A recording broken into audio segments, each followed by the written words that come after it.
Hello, welcome to the audio series from movingcrafts.com. Movingcrafts.com is a website dedicated to the professional practice of massage. We have courses and blogs and articles on various practices and different styles of massage. If you enjoy what you hear, please check us out at movingcrafts.com. In this video, we present an audio version on an article on reflexology, which accompanies our upcoming course on reflexology found at movingcrafts.com. It all comes down to the feet. This is where we as humans come into contact with the world, quite literally. It is walking upright that first set us apart from other primates, and our feet continue to be our main point of contact with the world. Although, given how much sitting we do these days, this could be changing to the butt, but that is another lesson. Today we're talking about the feet. And ultimately, it is hard to argue that there is another body part that does as much of the heavy lifting as the feet. It therefore follows that we humans have developed a helping and healing form of therapy for the feet, which extends far back into history. However, there is much more to the raison d'etre of reflexology than just massaging feet. It is fair to say that reflexology has been around for millennia, even though it has not always been called reflexology. The actual history of massaging the feet as a method for treating the whole body goes well back into what we think of as ancient times. Both the Egyptian and the Chinese cultures seem to have embraced the Tutsis, quite literally, as a healing methodology since the earliest recorded times. Now, if you are keenly interested in the detailed history of reflexology, many good resources are available. It is a story often told through its ancient origins and then through the individuals who contributed, adapted, and perfected the craft, often in their own region. If you want to engage this ancient craft, however, you do not need a degree in history. Perhaps all you need to know is this. First, reflexology has a long and prestigious history across cultures. This is because the central premise of reflexology, which is that the feet have a unique relationship to the rest of the body and can be used to treat it, is a fundamental underlying physiological reality for us as humans.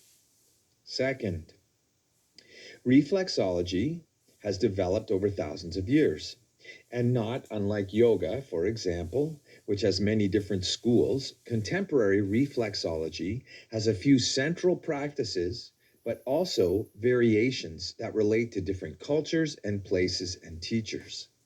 However, while the treatments have some variation and new developments in the field continue to surface, there is a core practice based on solid theory that one can learn. Next, reflexology was established as a professional practice with a suitable code of ethics in the 1980s. And finally, reflexology is not foot massage.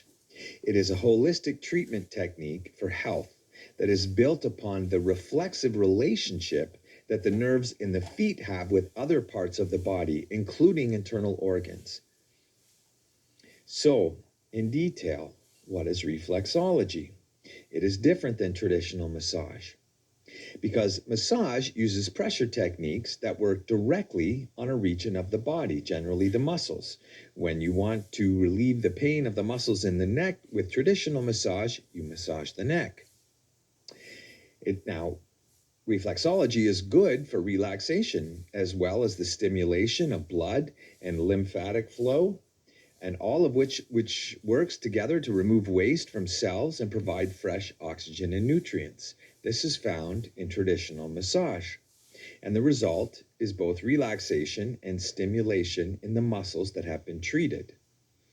Reflexology involves the use of pressure points or reflexive points in the feet, or sometimes the hands or the ears, and these are linked to body regions and internal organs.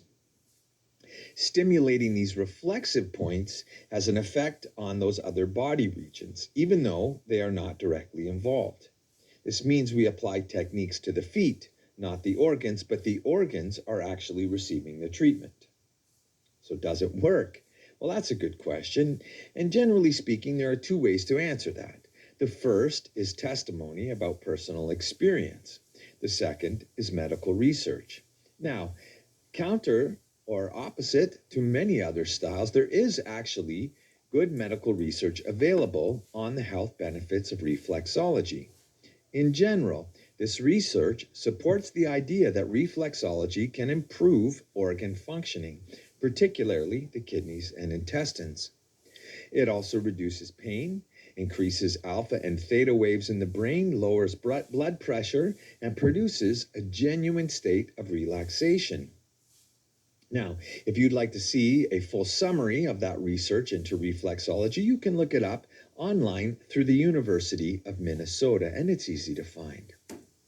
Practitioners and patients of reflexology report numerous positive effects from their own experience, and these include general health improvement and an immune booster, relieving symptoms of colds and infections, relief of arthritic pain and back pain, rebalancing hormones, dealing with infertility issues, digestive improvement, stress relief, and relief of headaches and migraines.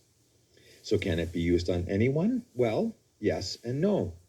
Generally speaking, reflexology is not limited to certain people, and the overall benefits can be helpful to anyone. At the same time, there are certain medical conditions that must be respected. Specifically, this means that if someone has any of the conditions listed below, reflexology should be approached with caution and applied only with doctor approval.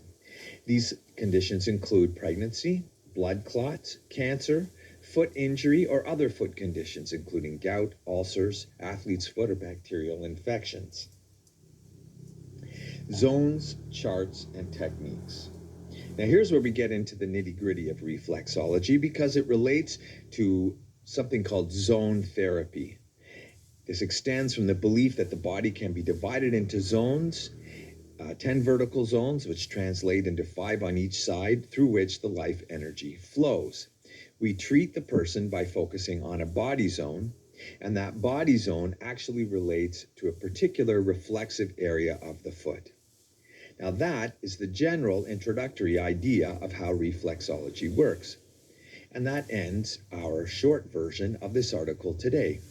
If you'd like to learn more, however, it's available through movingcrafts.com, and you can check us out there.